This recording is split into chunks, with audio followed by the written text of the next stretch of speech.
It's only in conscious experience that it seems that we move forward in time. In quantum theory, you can also go backwards in time, and there's some suggestion that processes in the brain related to consciousness project backwards in time. For example, in the late 1970s, a neurophysiologist at University of California, San Francisco, named Ben Libet, did some very famous experiments.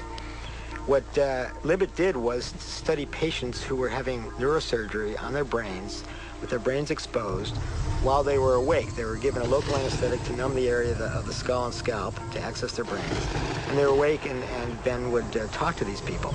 So, for example, what he did was he would stimulate their little finger and look at the part of the sensory cortex on the opposite side that was related to that, record from it electrically, and ask the patient when he or she felt the stimulus on the little finger. And he would also stimulate at that particular area of cortex. Now, what you would think would be that if you stimulate the little finger, it takes a finite period of time to get to the opposite side of the cortex, so the patient would report it a fraction of a second later after the stimulus. And when you stimulate it directly, the patient would report it immediately. He found just the opposite.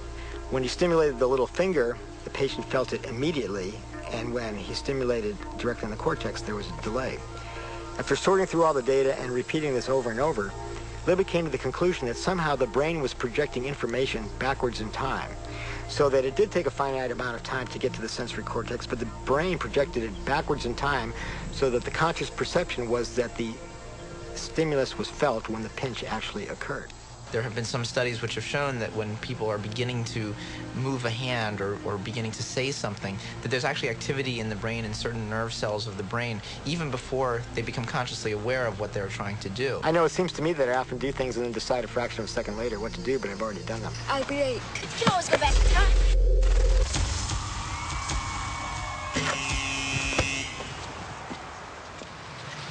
What's the matter? Remember, it's empty.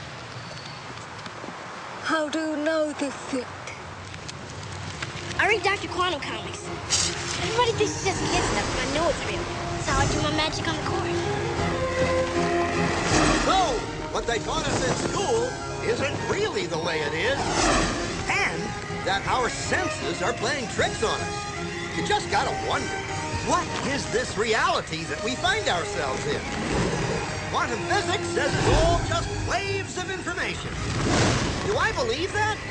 I hope so. Yikes! That's how I do my magic on the court. Yeah, I always choose the Wonder Boy first. Well, Dr. Quantum says everybody's got it. Everybody's doing it. Doing it constantly. Each and every time you look.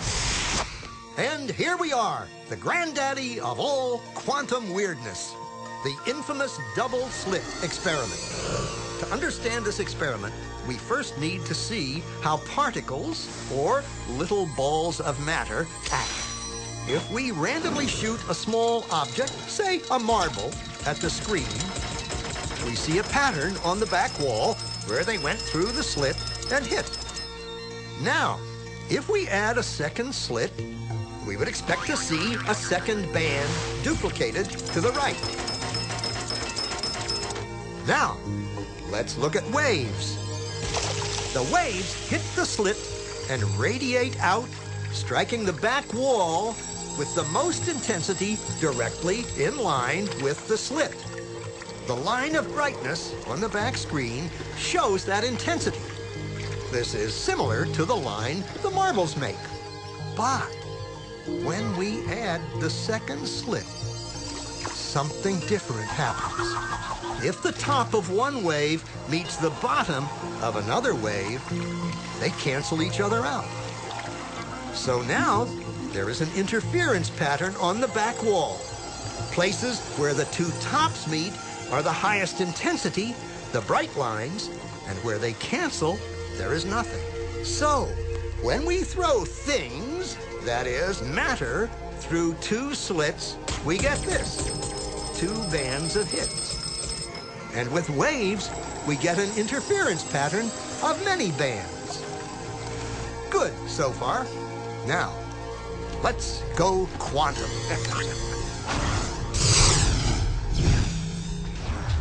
An electron is a tiny, tiny bit of matter, like a tiny marble. Let's fire a stream through one slit. It behaves just like the marble, a single band.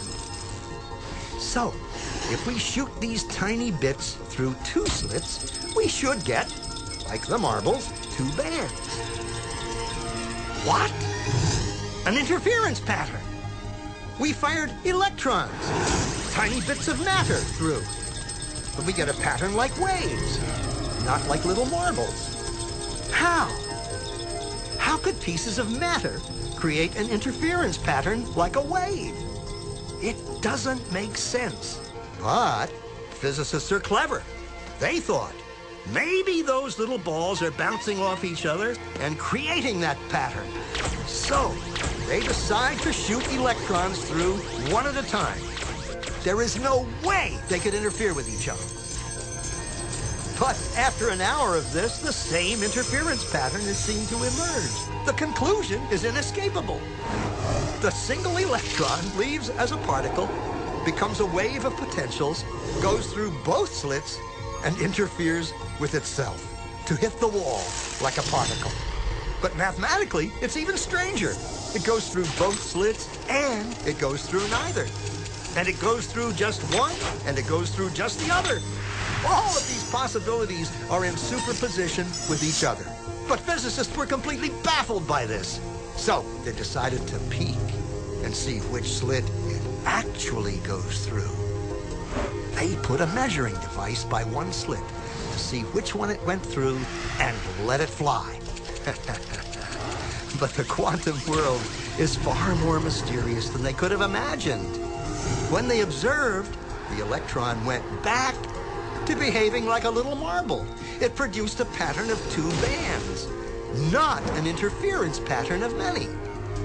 The very act of measuring or observing which slit it went through meant it only went through one, not both.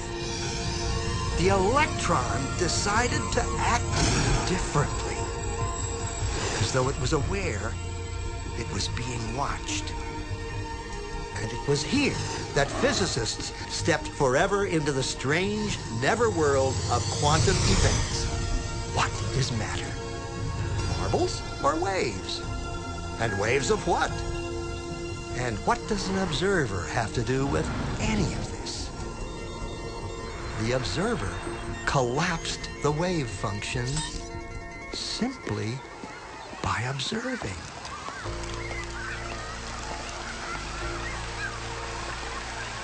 We are always the observer. But sometimes we identify with the event so much so that we even lose the aspect of the observer. That's why the materialist gets totally lost and thinks that we could do without the observer. The physics data tells us that, that an object itself is really a simplification for what we call out there. One is particularly when we're looking at atomic and subatomic particles or atomic and subatomic matter in any form. What we find is how we go to look at it, what we choose to examine it with, actually changes the properties of what we observe to be out there. Is this the observer, and which is so intricate to understanding the wacky, weird world of quantum particles and how they react? Is this, then, the observer? And even though we cannot have a quantum field without the observation of scientists who have gone there, who have uncovered it, layer after layer after layer, they're all observers. But not one of them agree conclusively on all points in the field, because they are perceiving the field mathematically from different angles of perception.